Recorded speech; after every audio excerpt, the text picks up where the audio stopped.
دنیا کی دو سب سے طاقتور قوم جن کا ذکر اللہ تعالیٰ نے قرآن مجید میں بھی کیا ہے، قوم عاد اور قوم سمود۔ سب سے لمبے، سب سے طاقتور، اتنے طاقتور کہ ایک ہاتھ سے بڑے بڑے درختوں کو اکھاڑ پھینکتے تھے، پہاڑوں کو تراش کر گھر بناتے تھے، جن کے بنے ہوئے گھر آج بھی موجود ہے۔ اللہ تعالیٰ نے انہیں ہر طرح کی نعمتوں سے نوازا تھا، لیکن جب وہ سرکش ہوئے تو اللہ تعالیٰ نے دنیا سے ان کا نام و نشان مٹا دیا۔ تو دوستو، آج ہم بات کرنے والے ہیں قوم سمود اور ان کی طرف بھیجے گئے پیغمبر حضرت صالح علیہ السلام کے بارے میں۔ وقت گزرتا گیا، ایک بار پھر شیطانی وسوسے میں آ کر لوگ کفر کی طرف پلٹ آئے۔ اللہ تعالیٰ قرآن میں فرماتا ہے، اور ہجر والوں نے بھی رسولوں کو جھٹلایا۔ ہجر قوم سمود کا مرکزی شہر تھا، اب وہ مدائن صالح کے نام سے مشہور ہے۔ یہ شہر مدینہ منورہ کے شمال مغرب میں 380 کلومیٹر کے فاصلے پر واقع ہے۔ یہ لوگ بھی پہاڑوں کو تراش کر گھر بناتے تھے۔ پہاڑوں کو تراش کر گھر بنانے کی قوم عاد کی عادت تھی، یہ بھی انہی میں سے تھے، اس لیے وراثت میں یہ کام انہیں بھی آ گیا تھا۔ جس طرح اللہ نے قوم عاد کو نعمتوں سے نوازا تھا، اسی طرح سمود کو بھی اس سے بڑھ کر نعمتیں دی تھی۔ اللہ تعالیٰ صالح علیہ السلام کی زبانی میں ان سے فرماتے ہیں، اے قوم سمود، کیا تمہیں ان چیزوں میں بے فکری سے رہنے دیا جائے گا، یعنی باغات، چشموں، کھجوروں اور کھیتوں میں جن کا خوشہ ملائم ہے، اور تم پہاڑوں کو تراش کر پر تکلف گھر بناتے ہو۔ بس اللہ سے ڈرا کرو اور میرا کہنا مانو۔ لیکن ان لوگوں نے ہر طرح سے قوم عاد کی پیروی کی، نصیحت پکڑنے کے بجائے بتوں کی عبادت شروع کر دی۔ اللہ تعالیٰ نے صالح علیہ السلام کو ان کے درمیان مبعوث فرمایا۔ آپ علیہ السلام نبوت ملنے سے پہلے بھی عقل مند اور علم والے تھے، باعزت گھرانے سے تعلق رکھتے تھے، اپنے معاملات میں لوگ ان سے مشورے لیتے تھے، لہٰذا انہیں ایک خاص مقام حاصل تھا۔ لیکن جب صالح علیہ السلام نے اپنی قوم کو ایک اللہ پر ایمان لانے اور کسی اور کی عبادت نہ کرنے کی دعوت دی تو وہ ان کو چھوڑتے چلے گئے۔ جواب میں ان سے کہنے لگے، اے صالح، اس سے پہلے تو ہم تم سے بہت امیدیں لگائے ہوئے تھے، مطلب یہ کہ پہلے تو ہمارے نزدیک آپ کا بڑا مرتبہ تھا اور مقام تھا، ہمیں آپ سے بہت امیدیں تھی، لیکن یہ باتیں کہہ کر آپ ہماری امیدوں پر پانی پھیر رہے ہیں۔ ان کا یہ جواب سن کر بھی صالح علیہ السلام انہیں ایک اللہ کی طرف بلاتے رہے اور ان سے کہتے رہے، اے میری قوم، اللہ کی عبادت کرو، اس کے سوا تمہارا کوئی معبود نہیں ہے۔ صالح علیہ السلام نے ہود علیہ السلام کی طرح اپنی قوم کو نصیحت کی، لیکن ان ظالموں نے اسی طرح کفر کیا جیسے قوم عاد نے کیا تھا۔ کہنے لگے، یہ کیسے ہو سکتا ہے کہ ہم اپنے میں سے ایک کے تابع ہو جائیں؟ ایک اکیلے کی اتنی فضیلت کی آخر کیا وجہ ہے؟ ہم نہیں مان سکتے کہ ہم میں سے صرف کسی ایک پر ہی اللہ کی باتیں نازل ہوتی ہیں۔ پھر وہ اس سے بھی آگے بڑھے، اللہ کے نبی کو کھلے الفاظ میں پہلے درجے کا جھوٹا کہا اور جادوگر کہا۔ پھر یہ سرکش لوگ صالح علیہ السلام پر ایمان لانے والے غریب اور کمزور لوگوں سے مخاطب ہو کر کہنے لگے، کیا تم صالح پر ایمان رکھتے ہو؟ ہم اس کے منکر ہیں۔ یہاں تک کہ یہ لوگ صالح علیہ السلام سے کہنے لگے، تم اور تمہارے ساتھیوں نے ہمارے اندر نحوست پھیلا دی ہے اور اسی لیے ہم مشکلات اور مصیبتوں کا شکار ہیں، لہٰذا تم ہم سے دور چلے جاؤ۔ صالح علیہ السلام نے انہیں جواب دیا، تم پر نحوست اللہ کی طرف سے ہے، تم فتنے میں پڑے ہوئے لوگ ہو۔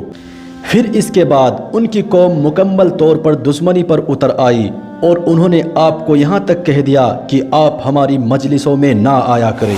پھر بات یہاں تک آ پہنچی کہ صالح علیہ السلام نے انہیں اللہ کے عذاب سے ڈرایا، دھمکایا اور کہا، اے میری قوم کے لوگوں، ذرا بتاؤ، اگر میں اپنے رب کی مضبوط دلیل پر ہوا، اس نے مجھے اپنے پاس سے رحمت عطا کی ہو، پھر اگر میں نے اس کی نافرمانی کی تو کون ہے اس کے مقابلے جو میری مدد کرے؟ تم تو میرا نقصان ہی بڑھا رہے ہو۔ ذرا فرض کرو اگر میں حق پر ہوا، اور میں تو حق پر ہی ہوں، اللہ نے مجھے نبوت سے بھی نوازا ہے، پھر بھی میں تمہاری باتوں میں آ کر اس کی نافرمانی کروں، بلا خصوص میں گھاٹے میں ہوں گا۔ اور تم بھی خسارہ پانے والے ہوں گے۔ اس پر وہ ظالم لوگ مقابلے پر اتر آئے اور کہنے لگے اگر تو سچا ہے تو کوئی معجزہ لے آؤ، لیکن وہ معجزہ ہماری مرضی کے مطابق ہو، اس صورت میں ہم ضرور ایمان لے آئیں گے۔ اور وہ کہنے لگے آپ ایسا کریں، بستی کے کنارے ایک چٹان میں سے ایک دودھ دینے والی 10 مہینے کی حاملہ اونٹنی نکالے اور اس کا رنگ سرخ ہو۔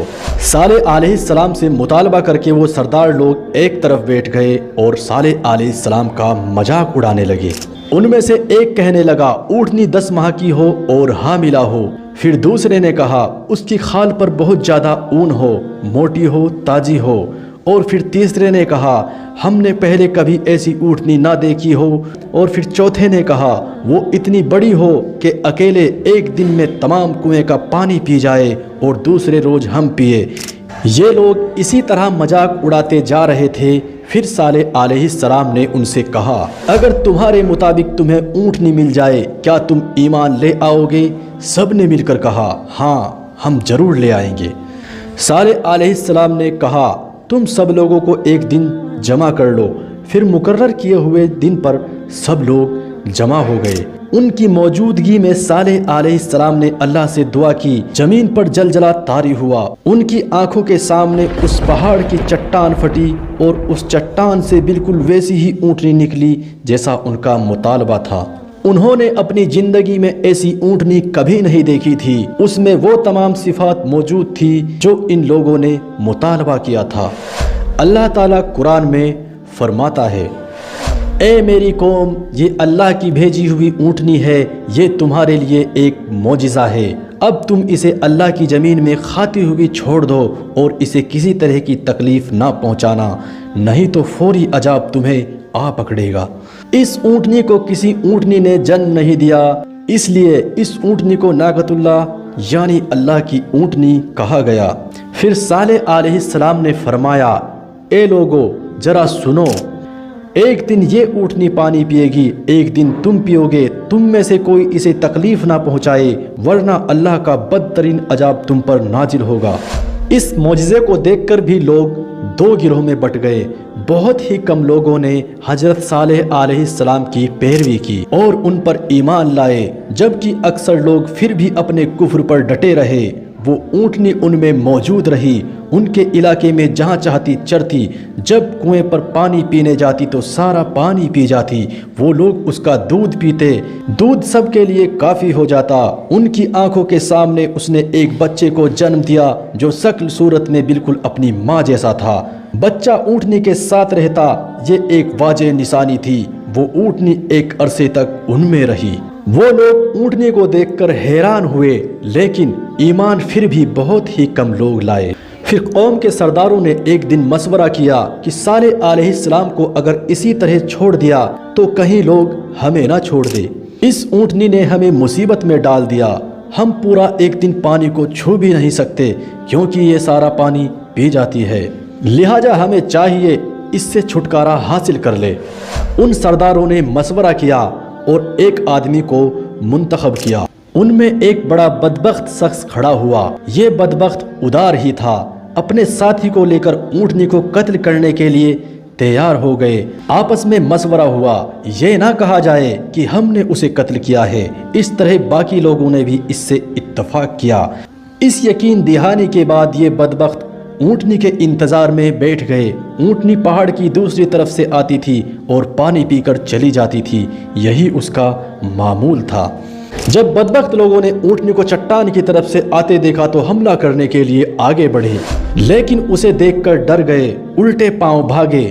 بدبخت ادار نے اپنے ساتھیوں کی یہ حالت دیکھی تو ہنس پڑا اور آگے بڑھ کر اونٹنی کی ران میں تیر مارا، اس سے اونٹنی کی ران کی ہڈی ٹوٹ گئی اور وہ نیچے گر گئی۔ پھر اس بدبخت نے اونٹنی کی کونچیں کاٹ دی۔ اونٹنی پر حملہ ہوتے ہی اس کا بچہ بھاگ نکلا تھا، ان بدبختوں نے اس کا بھی پیچھا کیا۔ پھر تمام بستی والے جمع ہوئے اور اونٹنی کا گوشت تیار کیا اور مزے سے کھایا۔ اس جرم میں ان سب لوگوں نے شرکت کی، البتہ حضرت صالح علیہ السلام پر جو لوگ ایمان لائے تھے وہ ان سب سے الگ تھلگ رہے۔ صالح علیہ السلام کو جب یہ خبر ملی تو وہ گھبرائے ہوئے اونٹنی کے پاس پہنچے۔ اونٹنی بے جان پڑی تھی، اس کا بچہ بھی بے جان تھا۔ لوگ دیکھ رہے تھے۔ یہ سب دیکھ کر صالح علیہ السلام نے ان سے کہا کہ تم 3 دن تک اپنے گھروں میں رہ لو، یہ وعدہ جھوٹا نہیں ہے، مطلب یہ کہ تمہیں صرف 3 دن کی مہلت ہے، اس کے بعد تم سب ہلاک کیے جاؤ گے۔ وہ لوگ صالح علیہ السلام کی باتوں کو رد کرتے ہوئے الٹا انہیں ہی دھمکانے لگے اور کہنے لگے کہ جن عذابوں کا تم ہم سے وعدہ کرتے ہو اگر تم سچے ہو تو ہم پر نازل کر دو۔ اس کے بعد وہ جمع ہو کر مشورہ کرنے لگے اور کہنے لگے آج رات صالح علیہ السلام کو بھی قتل کر دو۔ اس شہر میں 9 سردار تھے، وہ زمین میں فساد پھیلاتے تھے اور اصلاح نہیں کرتے تھے۔ انہوں نے آپس میں بڑی بڑی قسمیں کھا کر عہد کیا رات ہی کو صالح علیہ السلام اور اس کے گھر والوں پر چھاپا ماریں گے اور اس کے وارثوں سے صاف کہہ دیں گے کہ ہم اس کی ہلاکت کے وقت موجود نہیں تھے اور ہم بالکل سچے ہیں۔ یہ سب لوگ اکٹھا ہو کر صالح علیہ السلام کے گھر کی طرف چلے۔ صالح علیہ السلام کا گھر پہاڑی کی بلندی پر تھا۔ یہ فسادی لوگ ابھی پہاڑ پر چڑھ ہی رہے تھے، زمین حرکت میں آئی، ایک چٹان اوپر سے لڑھکتی ہوئی آئی، ان تمام کو پیس کر رکھ دیا۔ ان 9 لوگوں کی ہلاکت کے ساتھ ہی اللہ کے عذاب کی ابتدا ہو چکی تھی۔ یہ دیکھ کر صالح علیہ السلام نے اس بستی کو چھوڑ دیا، یعنی وہ ہجر کے علاقے سے نکل گئے۔ صبح ہوئی تو لوگوں نے عجیب منظر دیکھا، وہ سب لوگ رونے لگے کیونکہ عذاب کے آثار شروع ہو چکے تھے۔ دوسرے دن لوگوں کے چہرے آگ کی طرح سرخ ہو گئے اور تیسرے دن تمام لوگوں کے چہرے سیاہ ہو چکے تھے۔ اپنی یہ حالت دیکھ کر وہ لوگ رونے لگے اور چیخ پکار کرنے لگے۔ اب ان لوگوں کو یقین ہونے لگا کہ اللہ کے عذاب کا وعدہ سچا تھا۔ اس کی وجہ سے وہ لوگ اپنے گھروں میں اوندھے کے اوندھے پڑے رہ گئے، ان میں چلنے پھرنے کی طاقت بھی نہ رہی۔ پھر آسمان سے سخت کڑاکا ہوا، اس کی ہولناک دہشت کی دہاڑ نے ان کے بھیجے پھاڑ کر رکھ دیے۔ ایک ہی لمحے میں ایک ساتھ سب کے سب ڈھیر ہو گئے، جیسے کہ وہ کبھی آباد تھے ہی نہیں۔